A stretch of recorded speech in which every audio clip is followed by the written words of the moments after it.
The Man-Faced Pigs of Door County by Eliza J. I never should have come back to Door County. The family farm, with its dilapidated red barn and overgrown fields, held too many dark memories. But here I was, 36 years old and running from a failed marriage, hoping to find some peace in the quiet countryside of my youth. If only I'd known the horrors that awaited me in those familiar fields. It started with the sounds. At first, I dismissed them as the usual nighttime noises of the farm, the rustle of corn stalks in the breeze, the distant lowing of cattle. But as I lay in bed that first night, staring at the cracked ceiling of my childhood bedroom, I heard something else. A wet, guttural sound, somewhere between a grunt and a moan. It was close, too close. My heart raced as I crept to the window, peering out into the moonlit yard. The old oak tree cast long shadows across the grass, its gnarled branches reaching like bony fingers. And there, at the edge of the tree line, I saw movement. A dark shape, hunched and bulbous, shuffling towards the barn. Probably just a bear, I muttered, trying to convince myself. But deep down, I knew it wasn't. Bears didn't walk on two legs like that. Sleep eluded me that night, my mind conjuring increasingly terrifying possibilities. By morning, I'd almost convinced myself it had been a dream. Almost. The illusion shattered when I stepped outside and saw the carnage. The chicken coop was a mess of blood and feathers, the wire fencing torn apart as if by impossibly strong hands. But it was the footprints that chilled me to the bone. They started as hoofprints, small and cloven, but gradually morphed into something more human-like as they approached the coop. Whatever had done this walked on two legs. I spent the day reinforcing the barn, my hands shaking as I hammered nails into weathered boards. The remaining animals, a handful of cows and pigs, watched me with wary eyes. They knew something was wrong. As dusk fell, I retreated to the house, double-checking every lock and window. The shotgun felt heavy in my sweaty palms as I settled into a chair facing the front door, determined to keep watch through the night. Hours crawled by, marked only by the steady tick of the old grandfather clock. My eyelids grew heavy, the gun slipping in my grasp. Just as I felt myself drifting off, a blood-curdling squeal pierced the night. I bolted upright, adrenaline surging through my veins. The sound came again, a horrific mix of porcine shriek and human scream. It was coming from the barn. Against every instinct screaming at me to stay put, I grabbed a flashlight and crept outside. The beam of light danced erratically across the yard as I approached the barn, my breath coming in ragged gasps. The doors hung open, swinging gently in the night breeze. I stepped inside, the musty smell of hay and manure assaulting my nostrils. My light fell on empty stalls, scattered straw, and then I froze, bile rising in my throat. There, in the far corner, hunched a creature straight out of a nightmare. It had the body of a pig, bloated and misshapen, but where its head should have been was a grotesque approximation of a human face. Bulging eyes set too far apart, a snout-like nose, and a mouth filled with yellowed human teeth. The thing turned towards me, letting out that unholy squeal scream. I stumbled backward, my fingers squeezing the trigger before I even realized it. The shotgun's roar was deafening in the enclosed space. The creature staggered but didn't fall. Instead, it charged, moving with impossible speed for its ungainly form. I fired again, the blast catching it in the shoulder. It squealed in pain and fury, barreling into me with the force of a freight train. We went down in a tangle of limbs, the gun skittering away across the barn floor. Hot, fetid breath washed over me as the thing's face loomed inches from mine. Its eyes, dear God, its eyes were human, filled with a mixture of rage and anguish that chilled me to my core. I thrashed wildly, my fist connecting with its snout-like nose. It reared back, giving me just enough room to scramble away. I lunged for the shotgun, my fingers closing around the warm metal just as I felt cloven hooves dig into my back. Rolling onto my back, I brought the gun up and fired point-blank into the creature's chest. The blast knocked it backward, a spray of dark blood painting the barn walls. It lay twitching on the floor, that horrible human face contorted in a death grimace. Panting heavily, I staggered to my feet. The silence that followed seemed deafening after the chaos. But as my racing heart began to slow, I realized it wasn't silent at all. From outside the barn came the sound of shuffling footsteps and low, guttural grunts. More of them. There were more. I peered out through a crack in the barn wall, my blood turning to ice at what I saw. At least a dozen of the creatures were emerging from the cornfield, their misshapen bodies silhouetted against the moonlit sky. Each one bore that same horrific man-pig visage, some more human than others, but all unmistakably monstrous. My mind raced, trying to make sense of what I was seeing. These things, they couldn't be natural. Some government experiment gone wrong? A curse? As I watched them lumber closer, a memory surfaced from the depths of my childhood. Old Man Jenkins, ranting about the sins of the fathers at the county fair. How the land remembered, he'd said. How the ghosts of the past would come back to claim their due. I'd laughed it off then, along with everyone else. But now, faced with these abominations, I wondered if there wasn't some truth to the old man's ravings. The creatures were spreading out, encircling the barn. I knew I couldn't stay here. It was only a matter of time before they found a way in. But how could I possibly make it back to the house? My eyes fell on the old tractor, parked in the corner of the barn. It had been years since it ran, but maybe, just maybe. I crept towards it, wincing at every creak of the floorboards. The key was still in the ignition, coated in a thick layer of dust. I turned it, holding my breath. Nothing. I tried again, my desperation mounting as I heard the creatures drawing closer. On the third try, the engine sputtered to life with a deafening roar. The man-pigs outside squealed in surprise and anger. I gunned the engine, aiming the tractor straight for the barn doors. Wood splintered as I burst through, the cool night air hitting my face like a slap. Grotesque faces loomed on either side as I plowed through their ranks. Cloven hooves and misshapen hands grasped at me, but the tractor's momentum carried me through. I didn't slow down until I reached the main road, my knuckles white on the steering wheel. As the adrenaline faded, replaced by bone-deep exhaustion, I found myself laughing hysterically. What the hell had just happened? Would anyone believe me if I told them? I drove through the night, putting as much distance between myself and the farm as possible. But even as the miles stretched behind me, I couldn't shake the feeling that this wasn't over. Those things, whatever they were, had been after something. Revenge? Retribution for some long-forgotten wrong? I didn't have answers, but I knew one thing for certain. I could never go back to Door County. Let someone else deal with the horrors lurking in those fields. I'd seen enough man-faced pigs to last a lifetime. As dawn broke, painting the sky in shades of pink and gold, I finally allowed myself to relax. I was safe for now. But a nagging voice in the back of my mind whispered that it was only a matter of time before the past caught up with me again. After all, you can't outrun your heritage forever. The sins of the fathers, Old Man Jenkins had said. I just hoped I wouldn't have to pay for them with my life. The Hodag's Revenge by Cassandra J. I've never been one to avoid the unknown, the unexplained. That's how I've become a wildlife photographer, roving the globe in search of elusive creatures. But nothing could have prepared me for what I encountered deep in the forests of Rhinelander, Wisconsin. My name is Daniel Hawthorne, and this is the story of how I came face to face with a legend and barely lived to tell the tale. It was meant to be a typical assignment. National Geographic had hired me to write an article about the folklore of the American Midwest, specifically featuring cryptids. Those legendary creatures that excite the imagination but always manage to avoid tangible evidence. The Hodag of Rhinelander was at the top of my list. As I drove into town, the late October chill seeping through my jacket, I couldn't help but feel a bit of excitement. The trees were ablaze with fall color, their fiery red and orange a stark contrast to the gloomy, overcast sky. It was perfect monster hunting weather. My first stop was the local history museum, where a stuffed hodag was proudly on display. It was clearly a hoax, a jury-rigged affair of papier-mâché and animal bits. The placard beside it described it as a frightening beast with the head of a frog, the grinning face of a giant elephant, thick short legs set off by huge claws, the back of a dinosaur, and a long tail with spears at the end. I chuckled to myself. It was the kind of tall tale I'd expected. Good for tourism, but nothing more. Still, as I was preparing to head into the woods the next morning, I couldn't shake a nagging sense of unease. The woods at Rhinelander were dark and primordial, the kind where the shadows seemed to writhe and twist on their own accord.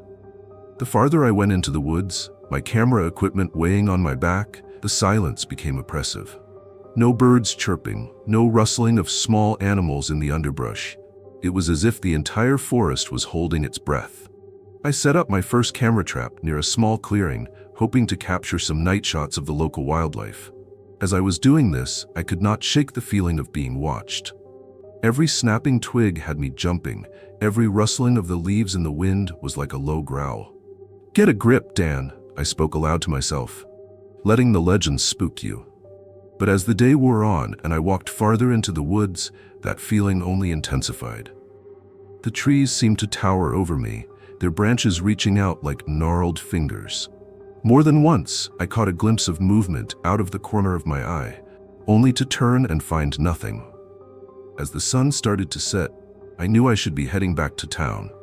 But the photographer in me couldn't pass up the allure of the golden hour, that magical time when the fading light infuses everything with warm, unearthly hues. I decided to push on just a little farther, to a ridge I'd seen earlier that would have a commanding view of the forest. It was a decision I would soon regret. The climb was steeper than I had anticipated, and when I at last reached the top, night had fully fallen. The forest spread out before me, a sea of darkness modulated only by the faint silver of moonlight through the clouds. It was beautiful, in a spooky sort of way. I set up my tripod and began to take long exposure shots of the landscape. Through the viewfinder, I saw something that made my blood run cold. Two shining eyes, reflecting the light from my camera flash. They were too high off the ground to be any normal forest creature, and they were staring directly at me. I gradually dropped the camera, my heart thudding in my chest. The eyes were still there, steady and unblinking, and then they started to come towards me. Every instinct I had screamed at me to run, but I stood firm, rooted to the spot by a mix of fear and morbid curiosity. As the creature stepped into the light, I saw with growing horror that the old legends hadn't done it justice. The hodag loomed large, at least 7 feet at the shoulder. Its body was covered in dark fur, matted with what looked disturbingly like dried blood. The head was indeed a monstrous amalgamation of frog and elephant, as in the stories, but with an intelligence in its eyes that no animal should possess. Its mouth opened in a low, rumbling snarl, showing rows of razor-sharp teeth glinting in the moonlight. I dug around for my camera, driven by the insane urge to photograph what I was seeing.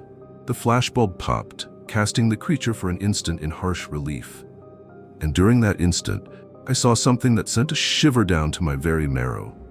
Around the hodag's neck was a collar, worn and old, but unmistakably man-made. The beast bellowed, a sound that shook the ground beneath my feet. I turned and fled, abandoning my equipment in my rush to escape. Branches whipped across my face as I rolled down the hillside, the sound of crashing leaves behind me telling me the hodag was in pursuit. I ran blindly through the darkness, my lungs burning and my legs likely to give out at any moment.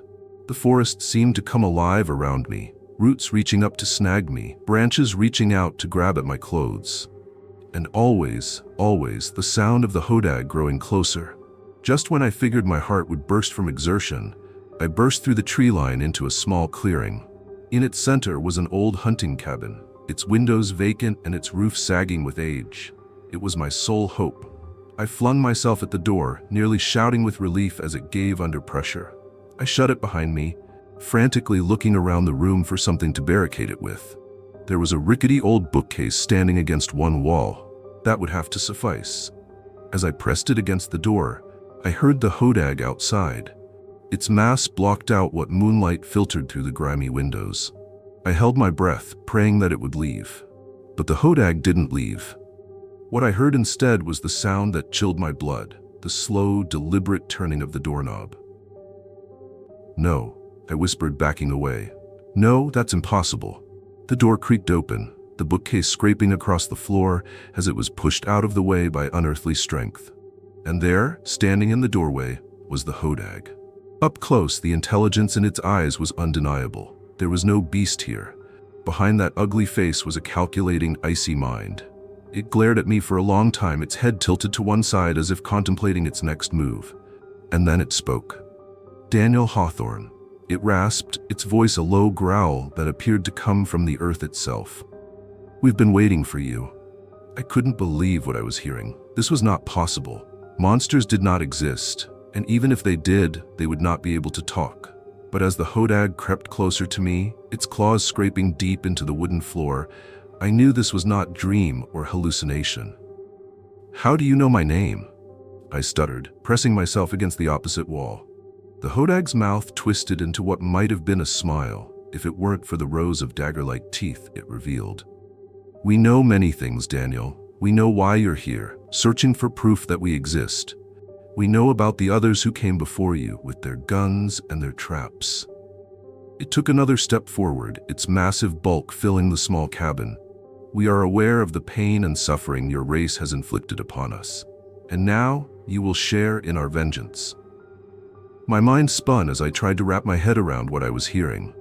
The collar, the human-like intelligence, what had been done to this creature? And, more importantly, how was I going to get out of this alive? "Wait," I said, holding up my hands in a placating gesture. "I'm not going to harm you. I'm a photographer, I swear." The hodag's eyes narrowed. "A photographer," it repeated, the word oozing with disdain. "Yes, we've met your kind before. Always watching, always documenting, but never seeing." It bridged the gap between us in a single stride, its velocity belying its massive size. I stood face to face with it, close enough to smell its hot, stinking breath. "Do you want to understand, Daniel?" it growled. "Do you want to know what it is to be the prey? To watch your family, your entire race, driven to the brink of extinction for sport?" I was unable to respond before the hodag's massive paw flashed out and clamped around my throat, suspending me in the air. I fought for air, clawing ineffectually at its metal grip. "We were not always this way," the hodag continued, and its voice grew mournful. "We were peaceful once, living with the forest, but your people changed us, hunted us, experimented on us." It relaxed its grip, and I fell to the floor, coughing and gasping. The hodag loomed over me, its eyes burning with a savage anger. "Now we are the hunters," it snarled, "and you, Daniel Hawthorne, will be our messenger." With that, it grabbed me again, this time by the leg, and began to pull me out of the cabin. I clawed at the floorboards, searching for any kind of handhold, but it was no use. The hodag's strength was not of this world. As we entered the moonlit clearing, I realized to my horror that we were not alone. There were other shapes moving in the darkness, additional hodags, their eyes glowing with the same intelligent evil as their leader. "Please," I begged, my voice grinding with fear. "I'll get everyone to leave you alone. I'll make sure no one ever comes looking for you again." The head hodag hesitated, taking my words into consideration. For a fleeting instant, I allowed myself to hope, but then it laughed, a terrible sound that was as much human as it was beast. "Oh, Daniel," it said, almost with affection. "You have it wrong. We don't want to be left alone any longer." It bent in close, its breath hot against my face. "We want vengeance, and you're going to help us obtain it." Before I could protest, the hodag scooped me up in its arms and slung me over its shoulder. As it began to move off into the forest, the other hodags falling in behind us, I became aware with growing horror of what my fate was to be. They did not intend to kill me. They were going to change me. As we penetrated further into the dark core of the forest, my cries for help being swallowed up by the shadows, I couldn't help but speculate on all the tales that I dismissed as myth. How many other beasts were real? How many were waiting for their chance for vengeance? The final memory I have before I passed out was the voice of the hodag, resonating within its massive chest. "Welcome to the family, Daniel. Your new life is going to start." I woke up days afterward on the outskirts of Rhinelander, battered and bruised, my mind shattered. The doctors said it was a miracle that I had lasted so long in the wild. They did not believe my ranting about talking monsters and vengeance. But I have the truth. And every night, I can feel the changes taking hold. My teeth sharpening, my senses becoming more acute. I catch glimpses of fur bursting forth on my body in the mirror. I'm leaving this as a warning. To all the skeptics, the thrill seekers, the wannabe monster hunters, the hodags are real, they're intelligent, and they're coming. And God help me, I think I'm becoming one of them. Blood Ties in Blackwater Hollow by Everett V.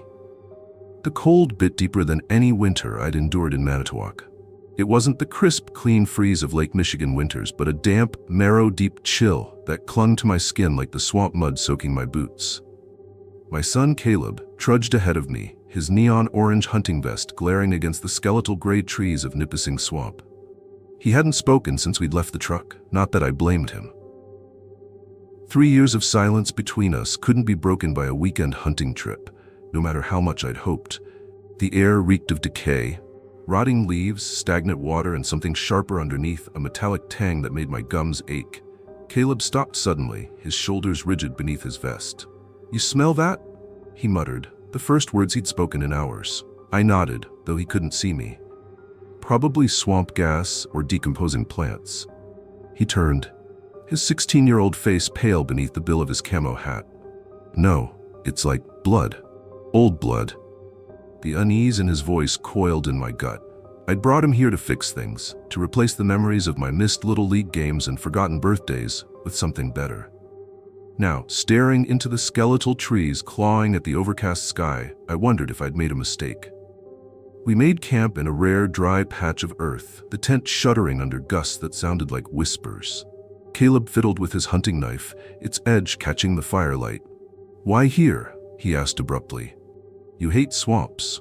I poked at the fire, sending up a spray of embers, figured we'd try someplace new. The truth? I'd chosen Nipissing because the DNR had reported strange animal mutilations, gutted deer with frostbitten organs, bobcats torn apart but uneaten. The ranger's voice had crackled over the phone, like they've been toyed with. I'd hung up, pulse racing. Wendigo, my grandfather's stories hissed in my memory. The hunger that walks. But Caleb didn't need to know that. Around midnight, the screams began, not animal, human, high, wet shrieks that cut off abruptly. Caleb shot upright in his sleeping bag, eyes wide. What the hell was that? I already had my rifle in hand. "Stay here." Like hell, he scrambled for his boots. We followed the sound, our flashlight beams slicing through fog so thick it felt solid. The swamp sucked at our boots, the water black and syrupy. The smell worsened, blood and burnt hair. We found the source in a clearing. A buck lay eviscerated, its ribs splayed like broken fingers. Frost coated its organs, steaming in the humid air. Caleb gagged, clutching his stomach. What does this?" The answer loomed behind him. 10 feet tall, skeletal, with mottled gray skin stretched taut over jagged bones. Its head, a mangled fusion of stag skull and human jaw, swiveled toward us.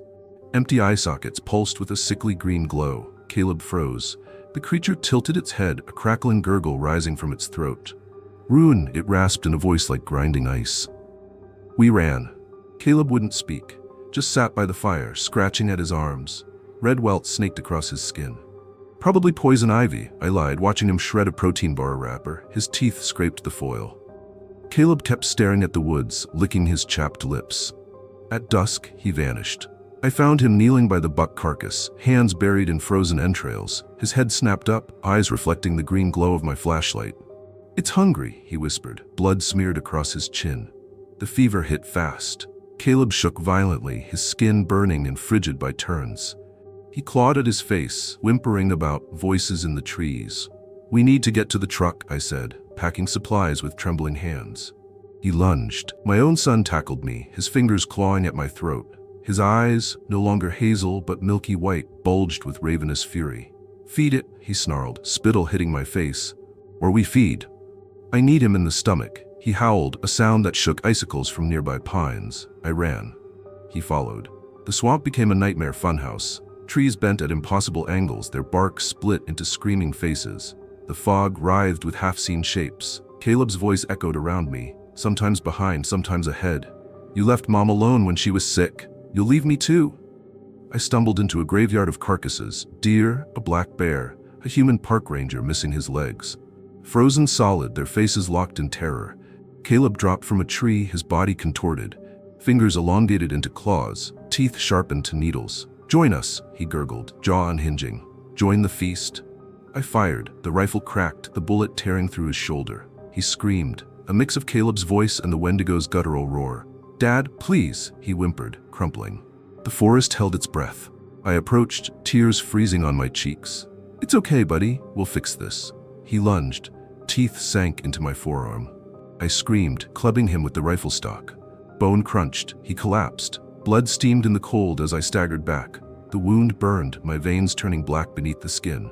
Time blurred. The cold numbed my thoughts. My arm rotted, flesh sloughing off in gray chunks. I craved warmth, meat. Caleb's trail led to a cave crusted with ice. Inside, the Wendigo waited. It wasn't alone. Dozens of them, twisted hybrids of man and beast, crawled the walls. Caleb knelt at the center, his spine arched unnaturally. The original Wendigo loomed over him, claws buried in his skull. He resisted, it hissed. But blood calls to blood. My rotting arm twitched. The hunger surged. Caleb's head snapped up. For a heartbeat, his eyes cleared. "Dad, kill me." The Wendigo laughed, a sound like breaking glaciers. "Too late. You both belong to the cold now." I raised my rifle. The creatures shrieked. Caleb smiled. I pulled the trigger. The Rangers found me delirious and frostbitten, clutching Caleb's mangled vest. They blamed a bear attack. They didn't see the black veins beneath my skin. Didn't hear the whispers in the wind. I write this as the hunger grows.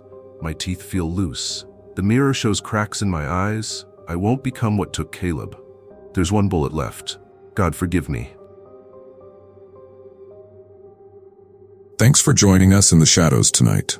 If you enjoyed these chilling tales, don't forget to hit that like button and subscribe for more spine-tingling stories every week. Have you got a story of your own? Share it in the comments below. We love hearing from you.